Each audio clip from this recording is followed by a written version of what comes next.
NS 160 इसका जो on road price है ये पड़ेगा 1,75,000 में, और हॉर्नेट 2.0 ऑन रोड आपको मिलेगी 1,83,000 में। ये प्राइस है दिल्ली का। अब देखो आज की इस वीडियो में एक डिटेल में कंपैरिजन करेंगे कि कौन सी बाइक में कितने फीचर ज़्यादा मिलते हैं एक दूसरे से। और अगर आप ढूंढ रहे हो एक बेस्ट नेकेड टाइप मशीन, थोड़ी सी रेसिंग टाइप वाली मशीन, तो इन दोनों बाइक में अगर आप डिसाइड नहीं कर पा रहे हो तो आज की इस वीडियो को देखकर पूरा आप डिसाइड कर लोगे कि आपके लिए कौन सी बाइक सही रहने वाली है। चलिए देखते हैं। सबसे पहले क्या है, लुक्स वगैरह की बात करूंगा नहीं क्योंकि आपको दिखाई दे रहा होगा सामने से ही, लेकिन लाइट वगैरह तो देखना ही पड़ता है। तो देखो इसकी लाइटिंग सेटअप कुछ ऐसी मिलती है हॉर्नेट 2.0 की, और ये कुछ ऐसी आपको दिखेगी। NS 160 क्या है, इसकी लाइटिंग सेटअप आपको कुछ ऐसी देखने को मिलेगी।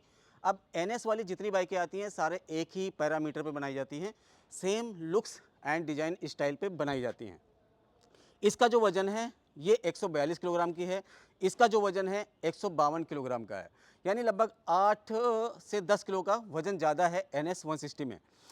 अभी क्या है कि टायर वगैरह देख लेते हैं, टायर वगैरह किसके सही हैं। तो सबसे पहले क्या है, इंडिकेटर देखो LED वाले मिलेंगे, ये बिंकर्स यहाँ पे आपको, लेकिन इसमें क्या है हज़ार लाइट वगैरह के जो फीचर्स हैं वो आपको नहीं मिलते इस वाले बाइक में। 300 mm की बड़ी सी डिस्क मिलती है इस बाइक में, 100/80 एंड 17 इंच के टायर मिलते हैं, राउंड शेप में डिस्क मिलेगी, ESD सस्पेंशन आपको मिल जाते हैं। और यहाँ पे क्या है, ये जो टायर है 110/70 एंड 17 इंच के मिलेंगे। इसमें पेटल टाइप की डिस्क ब्रेक मिलती है और ये 276 mm की आपको मिलेगी। यहाँ पे गोल्डन USD फोक आपको मिल जाते हैं, तो थोड़ा सा ये डिफरेंस आपको मिलता है फ्रंट की साइड में, और ये दोनों ही फाइबर के साथ आपको फेंडर दिखाई देंगे।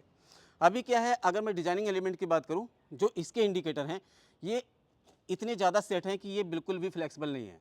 NS के तो हल्के फुल्के फिर भी फ्लेक्सिबल आपको मिलते हैं, यहाँ पे फ्लेक्सिबिलिटी आपको बिल्कुल नहीं मिलती है।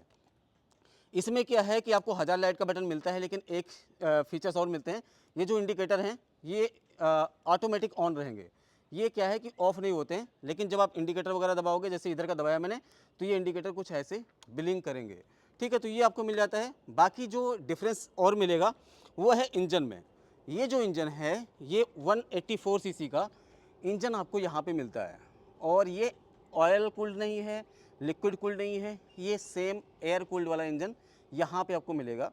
इसकी जो पावर है ये आपको मिलेगी 16.9 PS की, यानी 16.9 PS की पावर एंड 15.7 15.7 न्यूटन मीटर का टॉर्क जनरेट करता है। तो यहाँ पे क्या है, पावर इसमें इतनी है। ग्राउंड क्लियरेंस की बात कर लें तो ये 168 mm का ग्राउंड क्लियरेंस इस बाइक में आपको मिल जाएगा। इंजन काउल का सेटअप यानी इंजन काउल आपको इस बाइक में देखने को मिलता है। उसके बाद ग्राफिक्स वगैरह देखेंगे तो यहाँ पे देखो हॉर्नेट 2.0 की बैजिंग, होंडा का 3D लोगो, एंड जो फ्यूल टैंक है ये टॉप से कुछ ऐसी आपको दिखाई देगी, ये देखो। और ये पूरा फाइबर के साथ में है, 12 लीटर का टैंक यहाँ पे आपको मिलता है। अभी देखते हैं NS 160। अब देखो ये जो इंजन है यहाँ पे क्या है, ऑयल कूलिंग सिस्टम के साथ आपको यहाँ पे इंजन आपको मिलता है, और इंजन यहाँ पे DT SI वाला इंजन है। तो यहाँ पे 160 सीसी का इंजन है, और हॉर्नेट में क्या है 184 सीसी का इंजन आपको मिलता है। इसकी जो पावर है थोड़ी सी ज़्यादा मिलती है, 17.2 PS की, 17.2 PS की पावर, एंड जो टॉर्क मिलता है कम मिलता है, 14.6 14.6 न्यूटन मीटर का टॉर्क आपको यहाँ पे मिलता है। इंजन काउल का सेटअप आपको मिलता है, लेकिन इसमें एक चीज़ बढ़ जाती है, वो है यहाँ पे किक स्टार्ट। ठीक है, अभी क्या है हॉर्नेट 2.0 में आपको किक स्टार्ट देखने को नहीं मिलता है, ये आपको यहाँ पे दिखाई दे रहा होगा। इसका जो ग्राउंड क्लियरेंस है 170 mm का मिलता है NS 160 में, तो ये चीज़ें आपको मिल जाती हैं। बाकी जो फ्यूल टैंक वगैरह है ये आप देखो, तो यहाँ पे फ्यूल टैंक एक्सटेंशन इसके थोड़े से आपको हल्की से राउंडिंग शेप में दिखेंगे, लेकिन यहाँ पे क्या है थोड़ा सा आपको ऐसा लगेगा कि यहाँ पे ज़्यादा एरोडायनेमिक डिज़ाइन यहाँ पे दिया गया है एक्सटेंशन में। उसके बाद 12 लीटर का टैंक यहाँ पे आपको मिलता है, और पल्सर का 3D लोगो वगैरह यहाँ पे आपको देखने को मिल जाता है, और ये भी फाइबर के साथ यहाँ पे आपको देखने को मिलता है। अभी मैं बात कर लेता हूँ सीट की। ये जो सीट है ये 805 mm की सीट हाइट यहाँ पे मिलती है, स्प्लिट टाइप में सीट है। सीट अगर देखा जाए थोड़ी सी बड़ी मिलती है, पिलियन वाले भी, तो पिलियन भी आराम तरीके से बैठ सकता है और राइडिंग का जो है एंजॉय कर सकता है। अगर मैं सीट हाइट की बात करूँ 805 तो मैंने बता दी, मेरी हाइट है 5 फुट 4। उस हिसाब से देखा जाए एक नेकेड बाइक है, तो नेकेड बाइक में क्या होता है कि आपके पैर जो हैं आसानी से ज़मीन को टच हो जाते हैं। अब पूरा नहीं हो रहा है लेकिन हो रहा है, जिससे कॉन्फिडेंस लूज बिल्कुल भी नहीं होगा। और अभी क्या है, हॉर्नेट की एक बार देख लेते हैं। तो इसकी जो सीट हाइट है ये 790 mm की है, और सीट वगैरह की कुशन हल्की सी हार्ड कुशनिंग आपको मिलती है। यहाँ पे देखोगे हल्की सी हार्ड है, और सीट तो बड़ी मिलती है, और हल्की मतलब एनएस से ज़्यादा यहाँ पे थोड़ा सा हार्ड कुशनिंग है, एनएस की ज़्यादा बेटर आपको मिलेगी। एक बार बैठ के देख लेते हैं। तो यहाँ पे देखो 790 है, तो इस पे तो और ज़्यादा मज़ा आ रहा है मेरे को, क्योंकि मेरी हाइट थोड़ी सी शॉर्ट है, उस हिसाब से ये बाइक और ज़्यादा मतलब ठीक ठाक चलाने के मामले में आपको दिखाई देगी। हैंडल बार देखते हैं। इसका जो हैंडल बार है एक्चुअल में ये सिंगल पीस में मिलता है। ये देखो सिंगल पीस हैंडल बार है, और यहाँ पे क्या है, जो स्विच वगैरह यहाँ पे कुछ ऐसे यहाँ पे दिए गए हैं, हॉर्न कुछ ऐसा है, और यहाँ पे देखो हज़ार लाइट वगैरह का बटन, इंजन का किल स्विच, पावर स्टार्ट वगैरह मिल जाता है। अभी देखो यहाँ पे ये TFT इंस्ट्रूमेंट कंसोल आता है।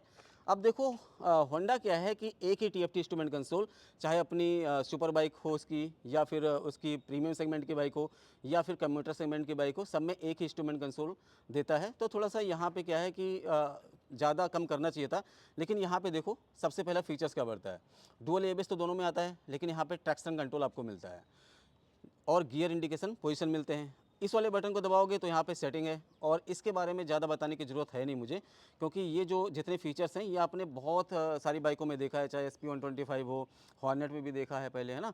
तो ये सारी चीज़ें यहाँ पे मिलती हैं, जिसमें डिस्प्ले वगैरह को सेट कर सकते हो, जनरल है, सर्विस ड्यू रिमाइंडर वगैरह सब आपको यहाँ पे देखने को मिल जाता है। तो एक बेहतरीन इंस्ट्रूमेंट कंसोल मिलता है, जिसमें कई सारे फीचर्स आपको मिलते हैं, और असिस्टेंट स्लीपर क्लच आपको मिलता है। यहाँ पे नेविगेशन वगैरह सब कुछ आपको दिखाई देगा। इसमें क्या है, हॉर्नेट 2.0 में यहाँ पे C टाइप चार्जिंग पोर्ट की सुविधा आपको मिलती है। यहाँ पे देखो ये C टाइप चार्जिंग पोर्ट की सुविधा मिलती है, लेकिन ये जो रबड़ की क्वालिटी है ना, ये वाली, ये इतनी ज़्यादा ठीक नहीं है, ये ऑटोमेटिक यहाँ से निकल जाती है, तो ये थोड़ा सा मुझे ड्रॉबैक इसमें लगता है। अभी देखते हैं NS 160 का instrument console and handle bar. देखो इसका जो हैंडल बार है यहाँ पे मिलता है स्प्लिट टाइप हैंडल बार, जिसको बोलते हैं clip on type handle bar. देखो इसमें क्या है, हज़ार्ड वगैरह का बटन नहीं है, ठीक है, और इसमें क्या है कि यहाँ पे मोड का बटन आता है, और चार्जिंग पोर्ट यहाँ पे मिलता है USB टाइप। ये देखो इसका कवर मुझे ठीक लगा, क्योंकि कवर ठीक ठाक आपको मिलता है। उसके बाद यहाँ से पावर स्टार्ट, इंजन की किल स्विच, ये लाइट का बटन है प्रॉपर, और हॉर्न कुछ ऐसा है, थोड़ा सा लाउडनेस आपको बढ़िया मिलेगा। इंस्ट्रूमेंट कंसोल देखते हैं। देखो गियर इंडिकेशन पोजीशन मिलेगा। उसके बाद यहाँ पे देखो कई सारे फीचर्स आपको मिलेंगे, ठीक है, जैसे यहाँ पे 3 मोड मिलते हैं, रेन, रोड, एंड यहाँ पे आपको मिलेगा अगला रेन एंड ऑफ रोड, तो 3 आपको मिलते हैं, और यहाँ पे 2 बटन मिलते हैं, ठीक है, जिसमें आपको देखो अभी IFE है, और यहाँ पे अगर मैं आपको दबा के दिखाता हूँ तो देखो एवरेज फ्यूल इकोनॉमी, और यहाँ पे आपको मिलता है वार्निंग्स, सेटिंग्स, ऑडोमीटर, IFE, ये कई सारे यहाँ पे नेसेसरी फीचर्स मिलेंगे, और यहाँ पे स्लीपर क्लच वगैरह आपको नहीं मिलता है, तो ये चीज़ें हैं। और यहाँ पे भी आपको कनेक्टिविटी के सारे फीचर्स मिलते हैं, turn by turn navigation, call, SMS alert जैसे डिटेल आपको यहाँ भी देखने को मिल जाती है। अब रियर सेगमेंट में आते हैं कि रियर में क्या कुछ मिलता है।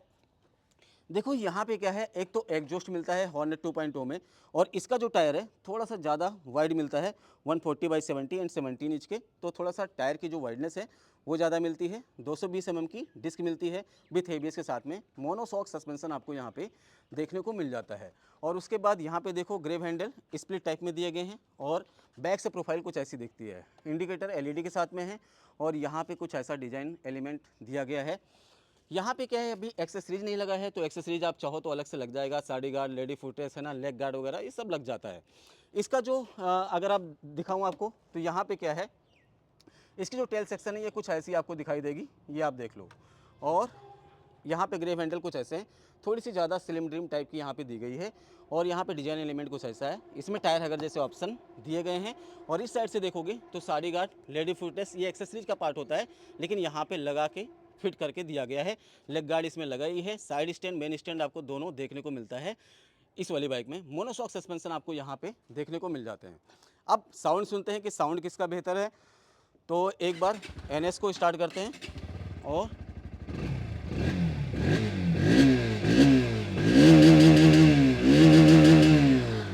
ये NS का साउंड है, ये कुछ ऐसा आपको मिलेगा। बजाज की बाइकों में साउंड ऐसे ही आपको दिखाई देते हैं, सुनाई देते हैं।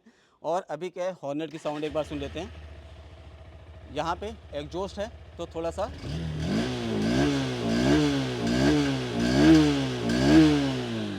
कहीं ना कहीं जो साउंड की रिफाइनमेंट है वो जो बेस है एंड जो थंब है वो कहीं ना कहीं मुझे लगता है कि दोनों ही मिस कर रही हैं। और यहाँ पे बजाज की जो बाइक है ये हल्की फुल्की ऐसे ही साउंड करती हैं। यहाँ पे एग्जॉस्ट लगने के बाद भी हल्का सा पतला साउंड आपको देखने को मिलेगा। ठीक है, साउंड किसका अच्छा लगा वो मैं आप पे छोड़ता हूँ। तो अगर मैं एक लाइन में बात करूँ कौन सी बाइक आपके लिए परफेक्ट है, देखो प्राइस में ज़्यादा डिफरेंस है नहीं, यहाँ पे लगभग 7 से 8 हज़ार रुपये का डिफरेंस है, लेकिन सारी चीज़ें मैंने बता दी हैं। यहाँ पे स्लीपर क्लच, ट्रैक्शन कंट्रोल और यहाँ पे डुअल चैनल एबीएस मिलता है। यहाँ पे डुअल चैनल एबीएस तो मिलता है, ट्रैक्शन कंट्रोल नहीं मिलता, स्लीपर क्लच आपको नहीं मिलता है ना। और अगर माइलेज वगैरह देखें दोनों ही बाइक लगभग 30 से लेके और 38 के एमपीएल तक की माइलेज, 40 के एमपीएल तक की माइलेज, यानी अगर मोटे मोटे तौर पे कहें तो 35 के एमपीएल की माइलेज अचीव कर लेती हैं। तो ठीक है, बाकी आपको कौन सी पसंद आई वो मुझे आप बताना। वीडियो अच्छा लगा हो वीडियो को लाइक एंड चैनल को सब्सक्राइब करके जाना, क्योंकि मैं आपके लिए ऐसे कंटेंट लेके आता रहता हूँ। Thanks for watching.